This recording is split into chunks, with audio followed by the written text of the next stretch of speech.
లేవియాకాండం 23వ అధ్యాయం 15 నుంచి మనం చదువుకున్నట్లయితే, మీరు విశ్రాంతి దినం మరునాడు మొదలుకొని అనగా అల్లాడించి పనులు మీరు తెచ్చిన దినం మొదలుకొని 7 వారములు లెక్కింపవలను. లెక్కకు తక్కువ కాకుండా 7 వారములు ఉండవలను.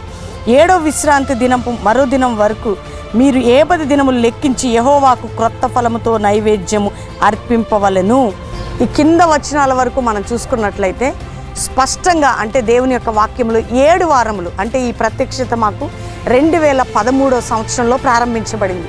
2013 సంవత్సరంలో 50 దినములు సంఘముగా జాతి కుల మత భేదము లేకుండా, సంఘ భేదాలు లేకుండా 2013లో ప్రారంభించాం. దేవుడు బహుబలంగా చేశాడు. 2014లో అంతకంటే రెట్టింపుగా తన మహిమను కుమ్మరించాడు. 2015లో ఇంకా పరిశుద్ధాత్మ దేవుడు దిగి వచ్చి ఈవెన్ చనిపోయిన వారిని సైతం లేపాడు. అనేక పాపులు మారుమనసు పొందే విధంగా, గుడ్డివారు చూసే విధంగా, మూగవారు మాట్లాడే విధంగా, అంగహీనులు గంతులు వేసే విధంగా, ముఖ్యంగా ఆత్మీయంగా చచ్చిన వారు ఉజ్జీవింపబడే విధంగా పరిశుద్ధాత్మదేవుడు 2015లో బహుబలంగా తన ఆత్మను కుమ్మరించాడు. 16లో మహిమలో నుంచి మహిమ, కృపలో నుంచి కృపలోకి దేవుడు తీసుకొని వచ్చాడు. ఎందుకంటే లక్షలాది ప్రజలు బెల్లంపల్లి పట్టణానికి వచ్చి సాగిలపడి కన్నీరు కార్చారు, ప్రార్థించారు, విజ్ఞాపన చేశారు, ప్రార్థన యుద్ధము చేశారు. తద్వారా దేవుడు దిగి రావటం, మేఘములో కూడా ఒక మంచి సర్కిల్ మేము ఆ రోజు చూసాం. అందుకని ఈ 2017 అంతకంటే మహిమకరంగా జరగబోతున్నాయి. జూన్ 29 ఉదయం 7 గంటలకి ఉపవాస ప్రార్థన సభ ప్రారంభం కాబోతుంది. మీరందరూ కూడా రావటానికి, ఎక్కడి నుంచి రావటానికైనా ప్రత్యేకమైన మరి రెగ్యులర్ ట్రైన్స్ ఉంటాయి. ఆంధ్ర సైడ్ నుంచి కానీ, హైదరాబాద్ నుంచి కానీ బెల్లంపల్లికి డైరెక్ట్ ట్రైన్స్ ఉంటాయి.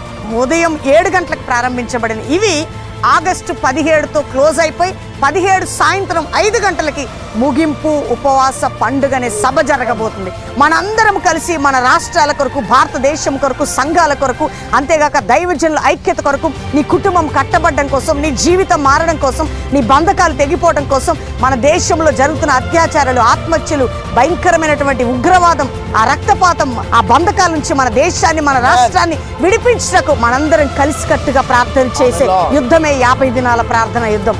నిర్గమకాండము 17వ అధ్యాయంలో మోషే ఎప్పుడైతే తన చేతులు పైకెత్తి ప్రార్థన చేసినప్పుడు దేవుడు అమాలేకులనంతా కూడా సర్వనాశనం చేసినట్లు దేవుని యొక్క వాక్యం సెలవిస్తున్నది.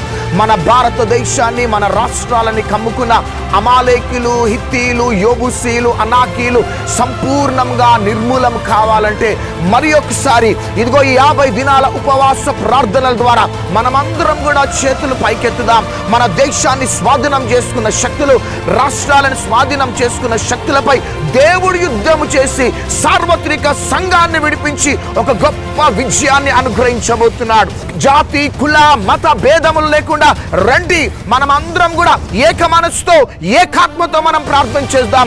దైవ సేవకులారా, ఈ యొక్క ఉపవాస ప్రార్థనల ద్వారా మనమందరము ఏక మనసుతో, ఏకాత్మతో మన దేశం గురించి, మన రాష్ట్రాల గురించి మనం ప్రార్థన చేద్దాం. కాబట్టి ఇదిగో ఈ యొక్క పిలుపును తీసుకొని పరిగెత్తుకుంటూ రండి. జూన్ 29న ప్రారంభించబడే ఆ యొక్క ఇనాగ్రల్ ప్రోగ్రామ్ కి మేమందరం కూడా కుటుంబం తరఫున, పరిచర్య తరఫున సేవకులని, విశ్వాసులను మేము ఆహ్వానిస్తున్నాం. రండి, పాలు పొందండి. ప్రారంభం నుంచే మంటతో పరిశుద్ధాత్మ దేవుడు కదలబోతున్నాడు. May God bless you. Praise the lord.